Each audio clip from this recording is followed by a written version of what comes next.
Olá, esse é o programa Conversando com o Cardiologista. Nessa semana, na segunda quinzena do mês de março, estamos trazendo aqui para o programa, para ser entrevistado, o Dr. Luiz Carlos Oliveira. Dr. Luiz Carlos é otorrinolaringologista, formado pela Universidade Federal de Santa Maria, com pós-graduação no Hospital Italiano de Buenos Aires e na Escola Paulista de Medicina, São Paulo. Dr. Luiz Carlos, com esses conhecimentos todos, há alguns anos trabalha aqui em Santa Maria, no Hospital de Caridade, na sua clínica particular, com um excelente trabalho desenvolvido nessa área das vias aéreas superiores. Bom, mas por que nós estamos trazendo o Dr. Luiz Carlos para um programa de cardiologia?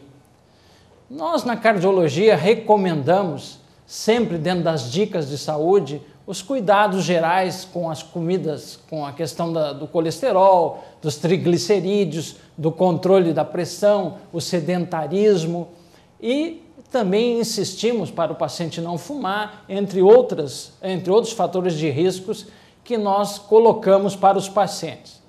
E falamos que os pacientes devem fazer exercício físico e devem dormir de 7 a 8 horas por dia. Essas são recomendações gerais que nós passamos aos pacientes da área da cardiologia, tanto na prevenção primária como na prevenção secundária. E em relação ao sono, todos nós sabemos que uma pessoa que não dorme bem, ela tem vários problemas de ordem psicológica e de ordem somática.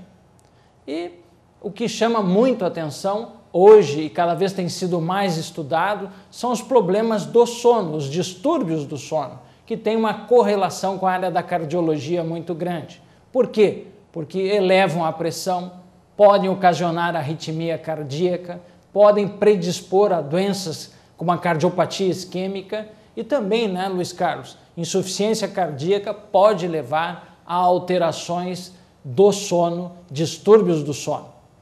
Mas nós estamos trazendo um especialista e para que ele nos faça algumas colocações. Como é que é o sono, Luiz Carlos? Sono fisiológico que todos deveríamos ter? Na realidade, assim, o sono é aquele momento em que o organismo restaura suas energias, que repõe as energias gastas durante o dia, né? E ele é de fundamental importância numa série de coisas. Não só restaurando energias, como também é durante o sono que nós liberamos hormônios, né, que são fundamentais para a homeostase, ou seja, para manter o bom funcionamento do organismo. Aí entra então toda essa questão que tu estavas comentando, né, em relação à cardiologia, com a liberação de hormônios que são hormônios importantes na manutenção do colesterol, do colesterol nos seus níveis normais, dos triglicerídeos, enfim, são importantes na manutenção de vários fatores de risco, na manutenção, ou melhor, na diminuição de vários fatores de risco, né, para problemas de ordem cardiológica. Nós poderíamos dizer assim que o sono, bom, em 2003 houve um consenso numa revista americana importante, a JAMA, né, do Journal of American Medical Journal, em que foi colocada, por exemplo, a apneia do sono, que depois nós vamos falar mais especificamente o que é, como um dos fatores mais importantes na gênese da hipertensão arterial sistêmica, para que tenha uma ideia. E, enfim, no decorrer do programa, vamos falar sobre cada uma desses eventos, né, que se relacionam com a prevenção e com as doenças cardiometabólicas, cardíacas, né? Mas, assim, como de um modo geral, como dissesse, uma boa noite de sono, né, fundamental para que haja um bom dia no outro dia, ou seja, enfim, nós necessitamos de 6 a 8 horas de sono, dependendo de cada organismo, isso não é uma regra fixa, cada um tem seu ciclo, se chama ciclo circadiano, né?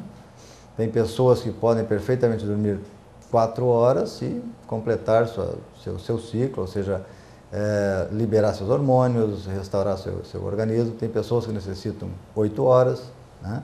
Agora, nós sabemos assim, que a privação do sono, ou seja, dormir menos de 6 horas, de um modo geral, para todas as pessoas, vamos dizer assim, ou o excesso de sono, são fatores geradores de problemas que têm repercussão muito importante na gênese de doenças de ordem cardiometabólica. E a síndrome da apneia do sono? Os pacientes chegam no consultório da cardiologia, dos cardiologistas, e geralmente vêm acompanhados com a esposa, né? E ela relata para o cardiologista, olha, ele para de respirar durante a noite. Bom, então, como é que esse para de respirar? As pessoas podem parar de respirar por quanto tempo? A partir de que tempo é a apneia do sono? Que daí nós temos que nos preocupar. A história aí nós vamos entrar na história do ronco, né? Eu sempre brinco que o ronco começa sempre com uma zombaria, exatamente isso que tu falaste, né? O paciente chega com a esposa fala, ele ronca, ele fala, eu não ronco, e começa aquela história, mas enfim, o ronco é um ruído, né? Que na verdade vem nos alertar sobre um problema bem mais grave que a apneia.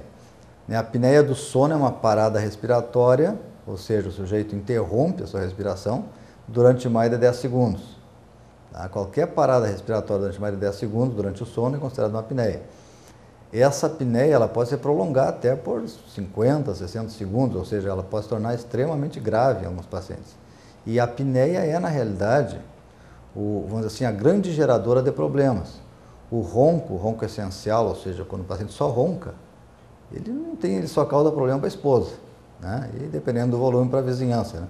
Mas, enfim, o grande problema é quando evolui, porque o ronco, na verdade, é uma doença evolutiva, né? Tu começa com o ronco essencial, o ronco primário, seria só o ronco, passa por uma fase que nós chamamos de síndrome de resistência das vias aéreas superiores, onde essa pessoa ronca, mas não necessariamente vai ter apneias, né? Ela pode ter hipopneias, seria uma diminuição no volume da respiração, mas já com dessaturação, com baixa de oxigênio no sangue. Então já começa a ter alguns sintomas, tipo sonolência diurna, etc. e tal, mas não faz ainda apneias, né? Uma coisa importante é assim, até 4 a 5 apneias por hora de sono são consideradas como normais. Todos nós podemos ter perfeitamente sem nenhum problema.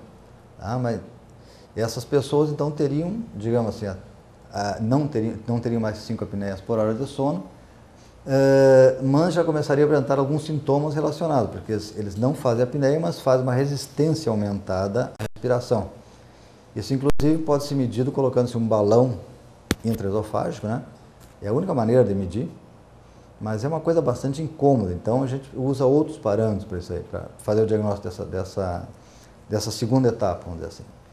A partir daí, o paciente vai evoluir fatalmente por uma série de motivos, ou seja, pela idade, seja pela obesidade, seja por fatores metabólicos, por hipotireoidismo, enfim, por fatores faciais, por fatores anatômicos. Ele vai evoluir para o que se chama de uma síndrome da apneia obstrutiva do sono. A síndrome, como está dizendo o nome, é um conjunto de sinais e de sintomas. Então, esse paciente começa a ter mais de 5 apneias por hora, e aí existe uma classificação de 5 a 15 seria leve, de 15 a 30 moderada, mais de 30 severa. Tá? Bom, só para completar, então ele teria um número elevado de apneia, mais de 5 por hora, e começa a ter sintomas, que são sintomas, vamos dizer assim, a curto prazo seria sonolência, que é isso que interessa ao telespectador, quer dizer, se o seu esposo, sua esposa ronca, né? Tudo bem, mas se ele começar a ter sonolência diurna, irritabilidade, dor de cabeça pela manhã, aquela sensação de que acordou de ressaca, dificuldade de concentração, então o sujeito vai ler, não consegue se concentrar no serviço, perda de memória, lapsos de memória, sujeito que larga a chave aqui, não sabe a memória de curto prazo, não lembra onde é que guardou. Isso são efeitos a curto prazo. A longo prazo é que vem o que interessa a cardiologia, né? Que são os efeitos deletérios da apneia sobre a liberação de hormônios com as suas consequências. Nós poderemos falar. Muito bem. Mais adiante. Nós vamos para um rápido intervalo e depois voltamos com esse assunto muito interessante.